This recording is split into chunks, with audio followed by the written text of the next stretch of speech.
이 훈련을 하게 되면은 선생님 제 생각은 이렇습니다. 왜냐하면 첫째, 둘째, 셋째 이렇게 되는 거예요. 스마트폰 사주세요 이렇게 했던 아이랑 엄마가 부모님 제가 드릴 말씀이 있습니다. 지금부터 부모님과 토의를 했으면 좋겠습니다. 저는 제 주말 게임 시간이 더 늘어나야 된다고 생각합니다. 왜냐하면 첫째, 둘째, 셋째 이렇게 얘기를 하고 나니까 안녕하세요. 아나운서 엄마의 육아연구소 이지민 아나운서입니다.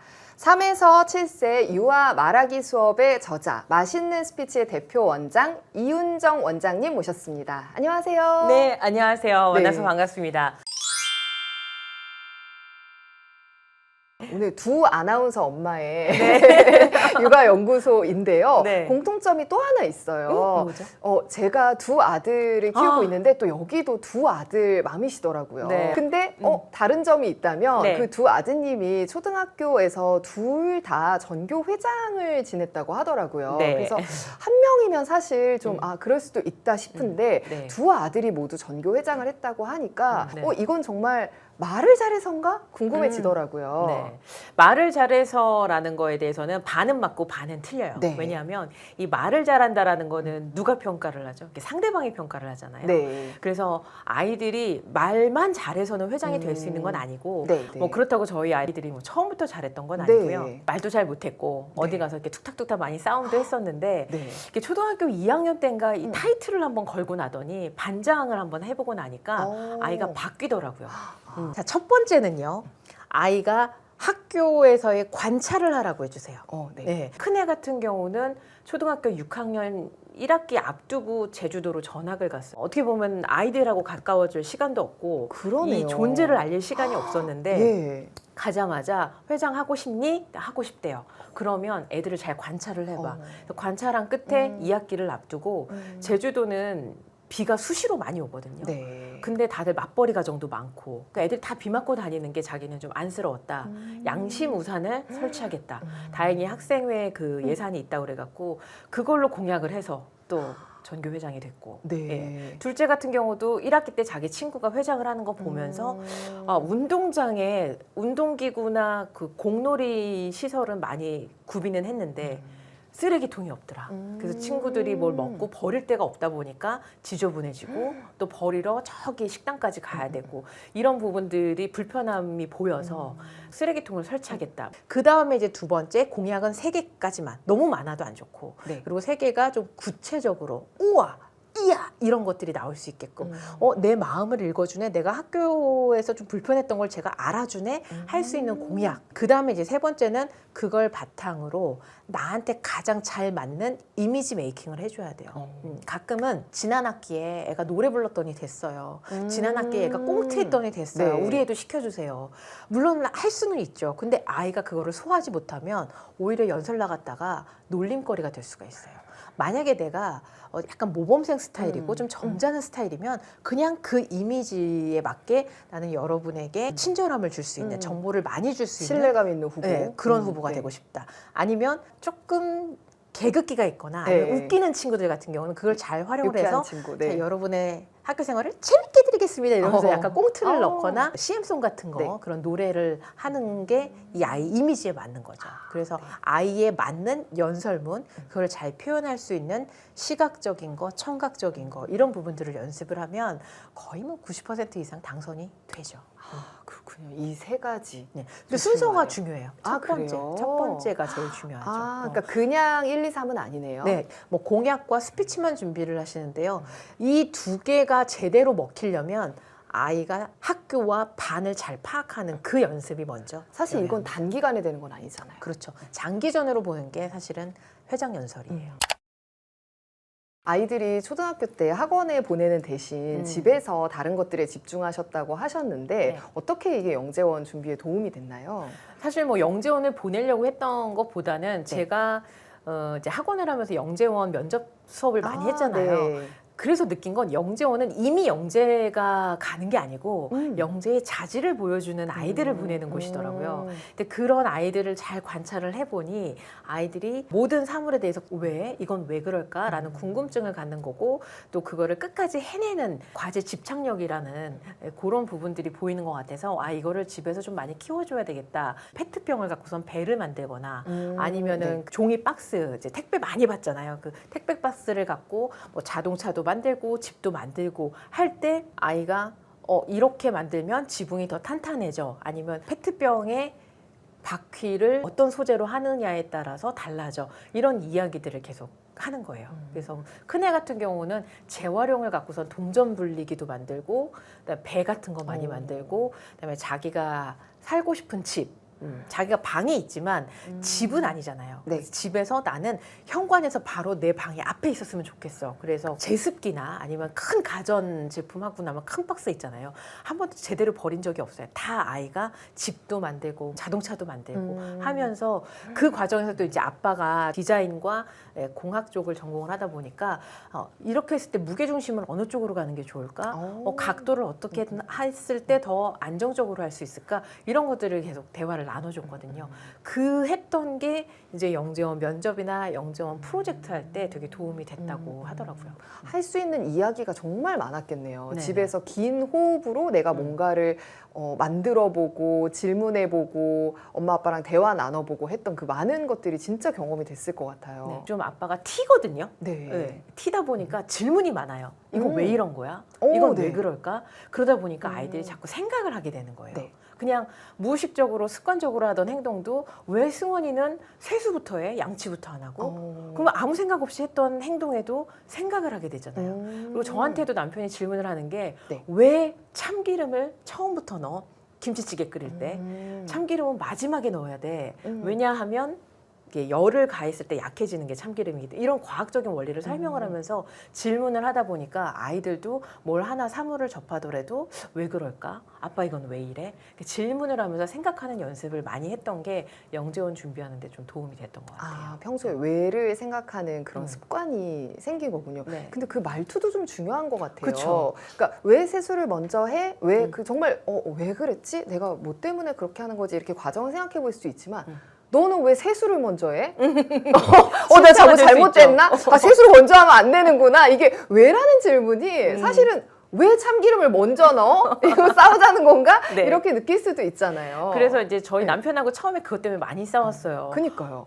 내가 자칫하면 좀 비난처럼 들릴 수도 있을 것 같은데요. 내가 뭘 잘못했어? 이런 것 때문에 처음에 많이 싸웠는데 이제 그 말투라던가 그 의미를 한번 되짚는 걸로 해서 저희 집에서의 이 말 습관은 엄마가 진짜 궁금해서 물어보는 건데 왜 그렇게 하는 거야? 야, 내가 정말 궁금해서 물어보는 건데 이 문장을 하나 붙이면 그 다음에 왜는 비난이 아니라 정말 호기심.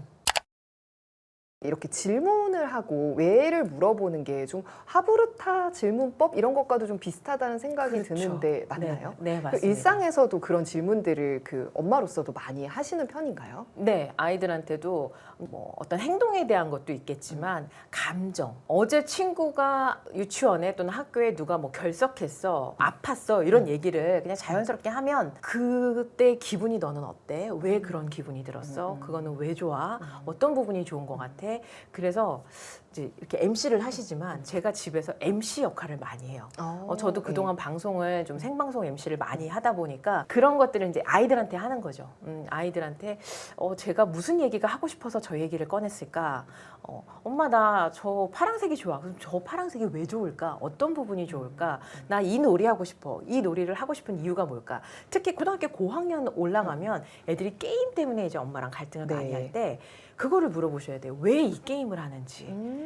그냥 단순히 즐거워서 하는 건지 아니면 그 안에서의 커뮤니티가 좋은 건지. 게임도 종류가 뭐 때려 부시는 게임도 있고 아니면 뭘 만드는 게임도 있고 관계를 형성하는 게임들도 있잖아요. 그 게임을 좋아하는 이유를 묻고 이야기를 듣다 보면 게임에 대한 컨트롤이 좀 쉬워질 수가 있어요. 네. 근데 아이들이 처음부터 대답을 잘 해주나요? 아니요. 아니 안 해줘서 제가 하는 말인데 네네. 일단 게임에 대해서도 이렇게 단답형으로 그냥 엄마 와서 봐. 그냥 재밌어서 그냥 좋아서 뭐 어때? 아 그냥 기분 나빠. 뭐가 나빠? 아 그냥 나빠. 안 좋아. 뭐 이렇게 단답형으로 하다 보니까 이거를 너무 꼬치꼬치 묻는 것 자체가 오히려 얘가 더 이렇게 피하는 것 같아서 저는 좀 망설여지게 되더라고요. 제가 이제 37세 이유와 말하기 수업 관련해서 많은 어머님들하고 소통하고 교육하고 하면서 가장 많이 받는 질문이 그거예요. 제가 집에서 해봤더니 애들이 몰라, 아니야, 단답형이다. 맞아요. 네, 네. 그리고 또 예, 아니요. 그래서 네. 오픈형 질문을 하라고 좀 많이 말씀을 드려요. 폐쇄형 질문은 뭐냐면 음. 예, 아니요로 대답을 하는 거죠. 네. 오늘 학교 재밌었어? 응. 그게 끝인 거예요. 뭐가 재밌었어? What? 그럼 거기서 몰라. 그러면. 몰라 그러면 모를 수도 있죠. 근데 이 몰라의 의미를 잘 알아셔야 돼. 이 몰라에는 보통 3가지 정도가 있어요. 머릿속으로 떠오르는 건 있는데 이걸 어떻게 말해야 되는지 모르겠어. 엄마 하루 종일 많은 일들이 있었는데 그중에 뭘 말해야 되는지 모르겠어. 몰라. 진짜 아무것도 몰라. 이 3가지 중에 하나예요. 그러면 엄마가 아이가 유치원이나 학교에 갔을 때 이제 여름을 앞두고 다양한 활동하잖아요. 뭐 식물에 대해서도 배우고 여름철 물놀이 안전 규칙에 대해서도 배우면 2교시 때 너네 사회 시간에 뭐 했던데? 그건 뭐였어? 그러면 이제 얘가 그거는 이거야. 아 그래? 그럼 그거는 어떻게 한 거였는데? 3가지 규칙을 정했어. 너는 왜 그 규칙을 정했어? 이렇게 꼬리 물기 식으로 생각의 꼬리에 꼬리를 무는 식으로 질문을 해주면 아이가 이렇게 하면 되는구나 이런 방법이 있고요. 또 하나는 몰라 엄마는 이랬는데 엄마는 이게 좋은데 아이가 만약에 게임을 하는데 몰라 엄마가 와서 해봐 그러면 한번 해보는 거예요. 엄마가 해보니까 엄마는 여기서 이 그래픽이 너무 예뻐 캐릭터들이 너무 예뻐서 이 게임이 좋은 것 같아. 그러면 나는 캐릭터보다는 점수 쌓는 게 더 재밌는데 나를 공감해주면 그다음부터 말하기가 편해져요. 근데 나에 대해서 제대로 완벽하게 이해하고 아는 사람이 아니다라고 하면은 그다음부터는 말할 때 내가 굳이 이 얘기를 해야 되나? 뭐 얘기한다고 알까? 몰라. 그냥 이렇게 단답형으로 끝나버리는 거죠. 그러니까 엄마의 반응이나 리액션도 네. 굉장히 중요한 거죠. 네. 아이가 말을 할 때. 그러니까 말할 때 우선은 긍정을 해주는 게 좋아요. 쉽게 말해 우리가 범죄라던가 폭력이라든가 이런 게 아닌 이상은 나는 항상 네 편이야. 너의 말을 충분히 들어줄 수 있어. 이 마인드가 시각적으로나 음성적으로 이게 전달이 돼야만 아이도 편안하게 예를 얘기를 들어서 할 수 있어요. 친구랑 뭔가 갈등이 있는데 내가 볼 때는 살짝 우리 아이가 그렇게 해서는 안 될 것 같아. 하지만 일단 기본적으로 처음에는 어떻게 해야 되나요? 우리 초등학교 2학년 때 아이가 되게 기분이 나빴어요. 친구들하고 뭔가 투닥투닥하고 들어와서 기분이 안 좋으니까 막 짜증도 내고 동생한테 화도 내고 그랬을 때 너 뭐 밖에서 네가 안 좋다고 왜 동생한테 그래 이렇게 다그치는 것보다 팩트를 읽어주는 거예요. 승환이가 지금 평소랑 다르게 되게 기분 나빠하는데 좀 화가 많이 난 것 같은데 이게 왜 그런지 엄마는 궁금한데 상대방이 궁금하다라고 던져주는 거죠. 그냥 왜 그랬어? 왜 그런 거야? 이렇게 물어보면 취조당하는 느낌이 들 수 있기 때문에 만약에 너가 말할 준비가 되면 엄마한테 언제든지 얘기해. 엄마는 네 얘기 들어줄 준비가 언제든지 되어 있어. 이렇게 얘기를 하고 나면 아이가 한참 있다가 꾸물꾸물 와요. 실은 밖에서 친구들이 같이 뭐 돈 모아서 치킨 먹자고 했는데 나는 동생이 있어서 너는 돈을 더 많이 내야 되는데 그만큼 돈이 없으니까 넌 빠져. 그래서 자기가 뭐 너네 꺼져 그러고서는 왔다고. 그러면 야 거기서 그런 얘기하면 안 되지 뭐 아니면 걔네들은 왜 그래 이렇게 평가가 들어가면 네. 이제 아이는 그 친구들하고의 관계도 소원해주고 그 부정적인 감정이 풀어지지 않은 채로 있을 거란 말이에요. 그래서 제가 그때 했던 얘기가 되게 화냈겠다. 좀 동생이 밉기도 했겠다. 그래서 그런 말을 했을 때 네 기분은 어땠어? 그 뱉고 나니까 너의 마음은 어땠어? 좀 후회됐대요. 근데 지금 친구들하고 같이 먹고 싶은 그 마음도 있잖아. 그럼 그 친구한테 전화해볼까? 어떻게 하기라면 좋을까? 그 친구랑 통화를 하고 다음에는 이제 같이 먹자. 이렇게 해결을 봤어요. 네. 그런 다음에 그래도 안 좋은 기분은 아직 안 풀렸지. 엄마는 그럴 때 샤워를 내. 뜨거운 물로 샤워를 하면 좀 기분이 좋아져. 또는 엄마는 큰 소리로 노래 부르면 좀 괜찮아지는 것 같아. 그랬더니 그럼 자기도 한번 해보겠다고. 그래서 이 부정적인 감정도 같이 풀어주고 엄마도 그런 감정이 있구나. 보통 이제 부모들이 완벽한 모습을 보여주려고 하다 보니까 이래선 안 돼, 저래선 안 돼 자꾸 잣대를 만들거든요. 엄마도 인간이고 엄마도 그런 감정을 이렇게 풀어가고 있어 라는 벽을 허물어 주셔야 돼요. 엄마도 아빠가 마음에 안 들 땐 속상해. 여기 가까이서 보니까. 네네. 그랬을 때 그래서 엄마는 오늘 아빠가 들어오면 이렇게 얘기를 하려고 해. 잘 봐봐. 보여주는 거예요. 그런 주고받는 모습들을 보고 또 아이한테 네가 그래서 힘든 얘기든 속상한 얘기든 뭐 친구들랑 다퉜던 얘기를 하더라도 엄마는 일단 네 얘기를 들어줄 준비가 돼 있어. 해결은 그 다음. 그리고 너가 혼자 해결하지 못하면 엄마가 같이 도와줄게. 이거를 어릴 때부터 쫙 쌓아 놓으니까 지금 중학생, 고등학생이잖아요. 네. 공부할 때 저한테 그런 대화를 하더라고요. 엄마 내가 사회 역사를 너무 잘하고 싶은데 이런 공부 방법으로 했더니 잘 안 돼. 친구는 나보고 이거 못한다고 뭐라고 해. 그리고 똑같은 방식으로 그래서 네 기분이 어땠어? 어떻게 하면 좋겠어? 이 방법은 어떨까? 엄마는 학교 때 이렇게 공부하니까 도움이 되던데 이런 건 해보는 건 어때? 이렇게 대화가 되다 보니까 청소년 아들과 그러니까요. 그런 대화를 네. 하냐. 이게 어릴 때부터 쌓이면 많이 도움이 되죠. 그러니까 요즘 부모님들은 예전처럼 수직 상하 관계가 아니라 이렇게 아이랑 좀 대화도 나누고 좀 친구처럼 이렇게 지내고 싶어 하시는 분들이 많은데 네. 또 동시에 우리는 어떤 훈육을 해야 되는 또 권위를 가져야 되는 포지션이기도 하잖아요. 네네. 아이들은 어떤 부모에게 친밀감을 느끼고 마음을 털어놓고 싶어 하나요? 저는 이제 부모라는 이 역할이 뭐 많은 역할들이 있고 또 유형들이 있지만 제일 좋은 거는 든든한 응원자, 지원자가 되어주는 것 같아요. 감정에 대해서. 감정에 대해서. 너가 기쁜 마음을 가질 수도 있고 슬픈 마음을 가질 수도 있고 이 모든 게 그러니까 어릴 때부터 부정적인 감정에 대해서 충분히 수용해주고 공감해주고 그럴 수 있지 속상할 수 있지 화날 수 있지 이런 것들을 그럴 수 있지를 많이 해주면 자존감을 키워주는 방법이기 때문에 내가 이런 감정을 갖는 게 당연하고 뭐 이거는 해결을 하면 되는 거구나를 경험을 시켜주는 그런 부모가 되어야 될 것 같아요. 안 그러면 이게 이제 부정당하고 친구한테 그런 말 쓰는 거 아니야. 엄마한테 함부로 그렇게 하면 안 돼. 물론 그 선은 있죠. 이걸 너무 넘어서 다른 사람한테 피해를 주거나 생명에 위협이 되거나 이런 경우에서는 단호하게 얘기를 하는데 단호하게 얘기 전에 네 감정이 어떻구나라는 거를 한번 읽어줘야만 덜 억울해해요. 그래야만 청소년기에 이게 개를 탄다고 저는 얘기를 하거든요. 청소년기에 학교에서 왕따를 당하고 있어. 아니면 이제 여자친구들은 모이다 보면은 뭐 막 이게 시기 질투 이런 것들이 있잖아요. 이랬을 때 내 부정적인 감정 막 아우 속상해 아니면 화나 막 질투나 이런 것들이 내가 왜 이런 감정이 들지? 이런 감정은 들면 안 된다고 엄마가 했는데 네. 그러면서 자기가 숨겨요. 숨기고 아닌 척하고. 그럼 이제 그게 그거의 시작이 네. 부모님이 그 부정적인 감정들을 인정해주지 않았을 때 점점 숨기고 거짓말하게 되는 거군요. 그렇죠. 네. 저희 둘째 같은 경우 완벽주의 강박증에 있어서 치료를 받을 때 이 아이가 무조건 울면 안 돼. 뭐 1등 해야 돼. 이런 강박이 있었어요. 근데 그전에는 뭐, 너 왜 그래? 왜 이렇게 유별나? 라고서는 그 감정을 치부했는데 놀이치료를 병행을 하면서 저도 이제 부모 교육을 받잖아요. 그럴 수 있어. 그렇지만 1등이 아니어도 괜찮아. 틀려도 괜찮아. 이 괜찮아 훈련을 되게 많이 했거든요. 그러다 보니 이제 아이가 지금 이제 중학교 2학년 한창 사춘기 들어갔거든요.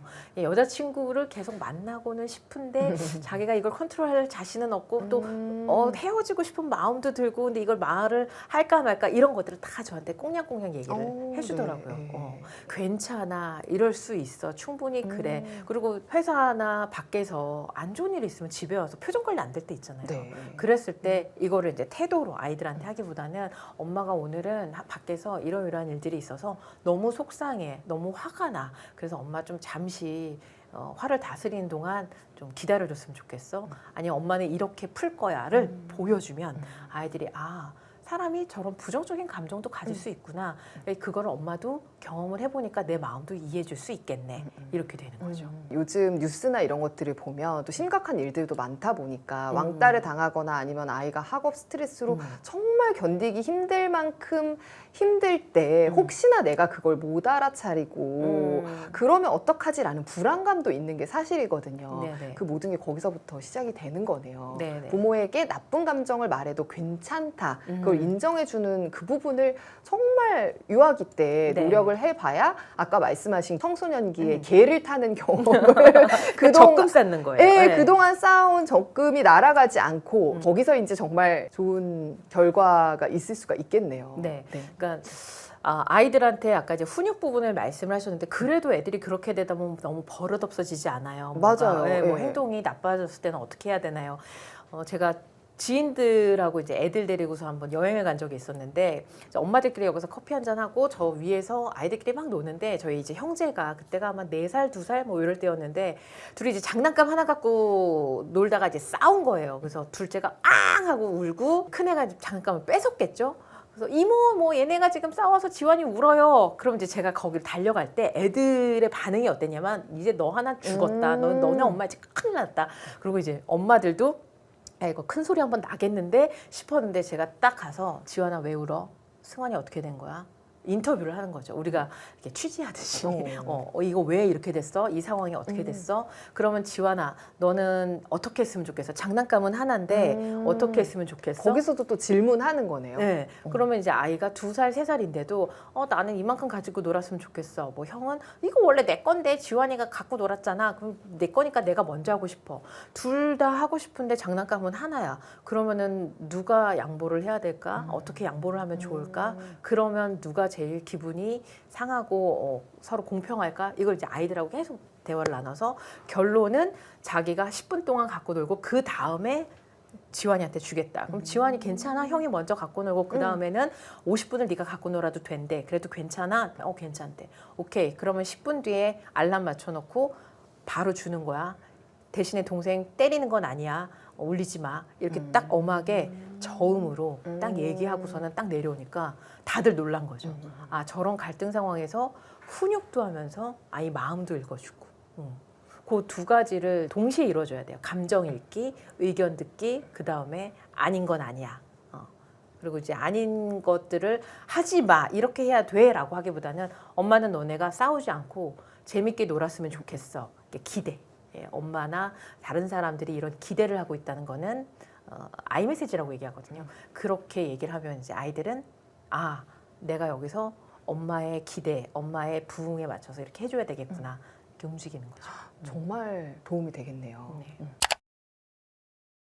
저는 캠핑을 많이 권해드리는 거예요. 네. 네. 캠핑 같은 경우에는 아무것도 없는 돌바닥 또는 풀밭에 내가 집을 짓고 주방을 만들고 요리를 하고 또 아이들 같은 경우에는 이제 핸드폰을 다 끈 상태에서 키즈 카페나 이런 데 가면은 딱 바로 놀 수 있게 돼 있지만 자연은 그냥 있는 그대로 있잖아요. 그러면 그쵸. 돌쌓기를 하려면 돌을 주워 와야 되고 물수제비를 하려면 어떤 물수제비가 잘 날아가는지를 계속 찾아다녀야 되고 토끼풀이라던가 아니면 여러 가지 야생화 같은 거를 어떻게 활용을 하면 더 재밌게 놀 수 있을까를 끊임없이 생각할 수 있는 그냥 자연 놀이터거든요. 그런 면에서 저는 캠핑이 집이나 뭐 동네 키즈 카페보다는 캠핑에서 더 많은 것들을 배우고 그런 궁금증과 지적 호기심을 채워줄 수 있지 않을까. 그러네요. 네. 캠핑에서도 이거 물수제비는 이런 돌이 좋으니까 아빠 하는 거 한번 봐봐. 이거보다는 그렇죠. 아이랑 이렇게 하는 건 어떨 것 같아? 이게 잘 날아갈까? 이게 잘 날아갈까? 아까 얘기해 주신 그런 질문을 통해서 그렇죠. 아이에게 훨씬 좀 많은 것들을 스스로 경험하고 깨달을 수 있게 해주면 좋겠네요. 네, 이게 조금 더 커서 초등학교 한 4학년 때니까 찍어달래요. 동영상으로 물수제비하는 걸 찍어달라고 하면서 제가 이 돌과 이 돌을 해보겠습니다. 요즘 이제 유튜브 이런 영상 많이 보니까 안녕하세요 이거부터 시작해갖고 찍더라고요. 그러면 자기가 설명을 하다 보면은 이게 왜 이러지? 자기 스스로 질문을 만들게 돼요. 그리고 더 알고 싶어하고 이걸 제대로 말하고 싶어서 더 공부하게 되고 이런 과정이 이제 연령에 따라서 요즘에는 제가 학원에서도 보면은 한 초등학교 1, 2학년들만 돼도 딱 동영상 틀면 해요. 네. 그거를 이제 집에서 놀이처럼 애들이 너무 재밌게 놀면 야 이거 엄마한테 좀 설명해봐. 그러면서 영상을 찍으면 아이가 그 영상을 찍는 동안 이 놀이에 대해서 완벽하게 알려고 하게 됩니다. 네. 네. 요즘 아이들이 유튜브를 좋아하니까 이것도 좀 아이들이 좋아하는 걸 이용해서 좀 도움을 줄 수 있는 꿀팁인 것 같아요. 네, 그래서 좀 팁을 드리자면 유튜브에 자기 영상 올라간 거에 굉장히 자신감을 얻게 되거든요. 근데 이제 우리 아이가 너무 여기저기 노출되는 게 좀 불편하다 하시는 분들은 유튜브 기능 중에 미등록이라는 기능이 있어요. 나만 네. 볼 수 있는, 네, 나만 네네네. 보거나 이제 주소가 있어야만 볼 수 있는 기능이 있기 네. 때문에 그쵸. 그렇게 올려놓으면 우리 가족끼리만 볼 수 네, 있는 전체 거예요. 공개가 아닌 네. 근데 이제 아이는 그런 것까진 모르지만 네. 어쨌든 빨간색 그 유튜브 안에 네. 내가 올라가 있네. 와, 나 유튜브에 나오는 사람이야. 네. 이러면서 이제 아이들한테 좀 자신감 있는 친구 엄마 아이디로 댓글까지 달아주면 정말 금상첨화겠네요. 그렇죠. 네. 제가 스피치 학원의 대표 원장님을 만난다고 했을 때 제 주변 엄마들이 이거를 꼭 좀 물어봐 달래요. 정말 스피치 학원에 다니면 네. 말 못하는 아이가 네. 잘하게 되느냐 그러면서 하는 말이 당연히 잘한다고 하시겠지? 그게 아니면은 대표 원장님이시니까 네. 안 된다고 할 리가 없잖아 라고 네. 하면서도 너무 궁금한 거예요. 네. 어떻게 나아지는지 사례로 좀 얘기해 주세요. 일단 결론을 말씀드리자면요. 네. 저는 수영이랑 비교를 많이 해요. 말하기는 경험이에요. 그리고 아이들이 가장 자신감을 키울 수 있는 순간은 애들끼리 모여있을 때 잘 보시면 뭘 갖고 자랑하냐면 너 이거 해봤어? 나 이거 해봤거든? 해본 거 갖고선 자신감을 얻게 되거든요.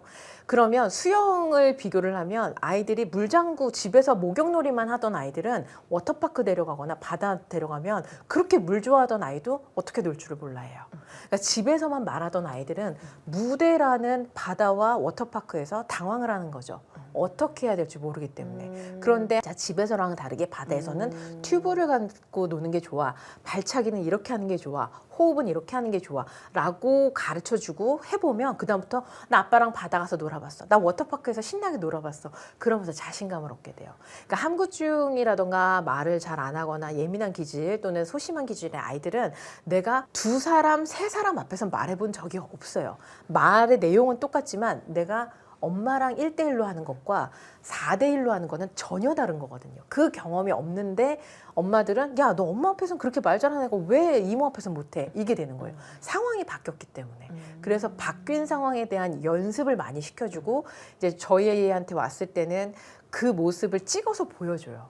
그럼 내 모습을 객관적으로 보는 것만으로도 아이들은 아, 내가 말할 때 이런 모습이지라는 이미지가 형성이 되기 때문에 자신감이 생길 수 있거든요. 그게 이제 반복이 되면 저희도 가끔씩 야, 저렇게 소심한 아이인데 바뀔까? 바뀌더라고요. 저희들도 놀랄 정도로. 그 연습을 많이 시켜주면 확실히 비포 앤 애프터가 나오게 됩니다. 이 스피치 학원에 가면 아이들이 그렇게 바뀔 수 있다는 거는 이제 좀 알겠는데 그러면 집에서는 엄마가 좀 이런 부분들을 도와주거나 훈련시켜주고 싶다라고 하면 해볼 수 있는 게 어떤 게 있나요? 예전 같으면 뭐 캠코더 사다가 이렇게 해야 되겠지만 핸드폰으로 간단하게 찍을 수 있잖아요. 그래서 말할 때의 모습을 카메라 딱 들이대고 뭐 찍는 거 그런 거 연습하는 게 제일 아이들이 카메라 또는 대중을 향한 말하기 할 때 어떻게 해야 되는지 엄마랑 말할 때랑은 다르기 때문에 그렇게 연습을 할 수가 있고요. 아까 말씀하신 좀 워터파크에 가는 기분으로 조금 이렇게 업그레이드해서. 폼에서 갖추는 거네요. 네네. 네. 그리고 제가 이제 모든 첫 수업 시간에 제일 먼저 아이들한테 해주는 게 어머님들이 와서 말씀하시는 게 애가 목소리가 작아요. 아니면 목소리가 너무 커서 시끄러워요. 이렇게 말씀하시는데 애들한테 좀만 작게 얘기해봐. 좀만 크게 얘기해봐. 라고 하면 조금 크게 조금 작게가 어느 정도인지 몰라요. 근데 애들이 숫자 개념이 있으면 1번 목소리, 2번 목소리, 3번 목소리 네. 번호를 매겨요. 그래서 1번 목소리는 엄마한테 비밀 얘기하는 거야. 엄마가 저 멀리 있는데 핸드폰 하느라고 네 목소리를 못 들어. 엄마, 엄마가 저 밖에 있어. 4번. 엄마, 자 살려주세요. 엄마. 1번, 2번, 3번, 4번으로 볼륨 연습을 해요. 네. 그러다가 아이가 집에서 갑자기 텐션이 높아져갖고 엄마 이제 나와줘 막 이렇게 소리가 커졌을 때 조용히가 아니라 지금 5번이네. 집에선 2번 해야 되는데 그러면 딱 네. 그 맞춰서 하게 돼요. 그리고 이제 목소리가 작은 아이들 같은 경우에는 우리는 지금 다 3번 목소리를 듣고 싶은데 지금 1번하고 2번이 왔다 갔다 해. 조금만 3번으로 올려보자. 그러면 처음에 2.5, 2.8 그러다가 3까지 올라오게 돼요. 그래서 구체화시키는 연습을 아이들하고 집에서 1, 2, 3, 4, 5번 목소리 요거만으로도 네. 할 수 있고 또 아이들이 이제 말끝을 흐리는 습관들이 있거든요. 특히 3학년, 5학년 이렇게 고학년으로 올라가면 내 생각을 제대로 말하는 게 맞나? 또는 어디선가 좀 틀렸던 경험, 트라우마가 있으면 그거는 이런 것 같아요. 저는 이렇게 말끝을 흐리는 경우들이 있어요. 그런 친구들한테 요즘 조금 저희한테 인기 있는 수업이 뉴스문 읽기예요. 우리가 옛날에 공부할 때 논술을 잘하려면 사설이나 신문 기사를 복기하면서 써왔잖아요. 네. 말하기는 또 말하기 뉴스를 하는 거예요. 그게 말 그대로 영상 뉴스잖아요. 네. 그 영상 뉴스를 그대로 영어 공부하듯이 듣고 따라하다 보면은 어느 순간 그 문장이 내 입에서 나오게 돼요. 그거 경험하시잖아요. 네. 아나운서 생활을 그쵸, 하다 그쵸. 보면 저희는 연습을 하죠. 그걸. 네, 그걸 몇 년 동안 우리가 10년, 20년 넘게 뉴스도 하고 이런 아나운서 멘트를 하다 보면 아무래도 그 문장들이 내 입에 있고 술술술 나오는 것처럼 아이들을 그걸 조금 더 일찍 연습을 시켜주는 거예요. 그래서 어머님들이 우리 애는 아나운서 할 거 아닌데 굳이 뉴스를 그쵸. 저도 이 아이가 아나운서 되는 거 원치 않아요. 하지만 이 뉴스문은 정제된 문장이잖아요. 다 첨삭을 네. 거치고 또 방송을 타기 위해서 여러 가지 검증을 거친 문장이기 때문에 그 문장을 갖고 말하기를 연습을 하면 아이가 그 문장을 내 언어로 장착화시키는 거는 시간만 투자하면 가능해요. 네, 네. 그래서 아이들이 처음에 왔을 때 좀 말을 세게 하거나 아니면 말끝을 흐리거나 아니면 비논리적으로 말하던 아이들도 이 훈련을 하게 되면은 선생님 제 생각은 이렇습니다. 왜냐하면 첫째, 둘째, 셋째 이렇게 되는 거예요. 저희 수강생 중에서 한 명이 말끝을 흐리는 아이가 있었고 네. 엄마한테 징징징징 되는 거예요. 남자아이인데 네. 엄마 핸드폰 게임 시간 늘려주세요. 핸드폰 스마트폰 사주세요. 이렇게 했던 아이랑 엄마가 네가 하고 싶은 얘기를 똑바로 해. 징징거리지 마. 이게 이제 일상 대화였는데 저희랑 수업을 한 다음에 어느 날 거실에 부모가 앉아있는데 부모님 제가 드릴 말씀이 있습니다. 지금부터 부모님과 토의를 했으면 좋겠습니다. 오, 예. 저의 게임 시간을 늘려주는 것에 대해서 주제 토의를 했으면 좋겠습니다. 저는 제 주말 게임 시간이 더 늘어나야 된다고 생각합니다. 왜냐하면 첫째, 둘째, 셋째 이렇게 얘기를 하고 네. 나니까 징징거릴 때보다는 그래도 어느 정도 설득이 되고 그쵸, 아이 그쵸. 말을 들어줄 수 있어서 뭔가 아빠랑 맨날 부딪히던 부분들이 좀 원활하게 해결이 됐다. 그래서 그 영상을 찍어서 저희한테 보내주신 거예요. 네. 예, 그래서 저희도 아이들이 이렇게 훈련을 하면 바뀌게 되는구나를 내 아이뿐만 아니라 많은 아이들을 통해서 이거는 분명히 바뀔 수 있다. 네, 이런 것들 집에서도 훈련을 해주시면 네. 되는 거죠. 그 뉴스문을 통해서 여러 가지를 배울 수 있을 것 같은데 네. 아까 말씀하셨던 그 눈치 없는 아이들 있잖아요. 네네. 뭔가 이렇게 상황을 좀 읽지 못하고 자기 말만 하는 애들 그건 뉴스문을 통해서는 안 될 것 같은데 그런 아이들은 어떻게 해야 돼요? 읽어주기 많이 해야 돼요. 얼마 전에 여기 출연하셨던 정신과 의사 선생님이 네. 딱 말씀을 하셨는데 캐스터가 되는 거예요. 지금 너가 이 상황에서 이런 말을 했을 때 엄마는 기분이 이래. 지금 주변의 친구들이 이런 걸 느껴라고 캐스터처럼 상황을 읽어주는 거죠. 상황을 읽어주는 거죠. 저희 수강생 중에 말을 세게 하는 남자애가 있었어요. 말 그대로 필터 없이 말한다고 하죠. 상처 주는 말을 많이 하고 이런 친구랑 수업을 할 때 얘가 넌 머리가 이렇게 삐쳤어. 꼭 도깨비 같아. 여자친구한테 그렇게 얘기를 한 거예요. 그러니까 얘는 그냥 뭐 친근한 마음에서 하고 싶었겠죠. 근데 이 여자친구 기분이 나빴을 거잖아요. 네. 그랬을 때 먼저 그 말을 한 아이한테 왜 그런 말을 했어? 지금 이렇게 A가 B한테 이렇게 말을 했네. 왜 그런 말을 했어? 그러면 이제 이 아이가 나는 저 친구가 오랜만에 만나서 반갑고 귀여워서 그렇게 얘기를 한 거예요. 그러면 이제 그 당한 친구한테 너 그 말을 들으니까 어때? 그 말을 들었을 때 저를 비하하는 것 같아서 나쁘게 말하는 것 같아서 싫었어요. 자, A야, B가 저렇게 얘기하는데 너 어때? 억울해요. 그치. 그렇게 말하면 다른 사람은 너가 억울해할 만큼 기분이 상할 수가 있어. 그거를 정말 세세하게 전지적 작가 시점으로 훑어주는 연습을 집에서 많이 해주면 돼요. 제가 운전을 하고 가다가 뒤에 탄 아들이 엄마 저거 봐 저기 되게 멋진 스포츠카가 있어. 그러면 저는 내비 봐야죠. 운전해야죠. 볼 수가 없잖아요. 그럼 이제 엄마의 심정상 엄마가 운전하는 거 안 보여. 엄마 집안일하는 거 안 보여. 이러고 소리가 커질 텐데 그때 엄마 너무 보고 싶은데 지금 운전하고 내비 봐야 돼서 지금 볼 수가 없어. 네가 사진 찍어놨다가 나중에 엄마한테 보여줘. 그럼 엄마 너무 좋을 것 같아. 기다려줘서 고마워. 엄마한테 이렇게 사진 찍어줘서 고마워. 이런 감정의 흐름들을 말로 훑어서 해주면 애들이 말을 하기 전에 내가 이 말을 뱉었을 때 상대방이 어떻게 생각할까가 같이 연습이 되는 거예요. 네, 생각 연습. 그렇겠네요. 네. 오늘 맛있는 스피치 대표 이윤정 원장님 모시고 말하기에 대해서 이야기를 나눠봤는데요. 네. 주제는 말하기였지만 사실은 다른 사람들에 대한 배려 또 이해심 많은 것들에 대해서 우리가 이야기를 나누는 시간이었던 것 같아요. 오늘 네. 이렇게 나와주셔서 감사드리고요. 또 영상 좋으셨던 분들 댓글에 반응도 많이 남겨주시고 또 궁금하신 점들도 남겨주시면 좋겠습니다. 오늘 함께해 주셔서 고맙습니다. 감사합니다. 네.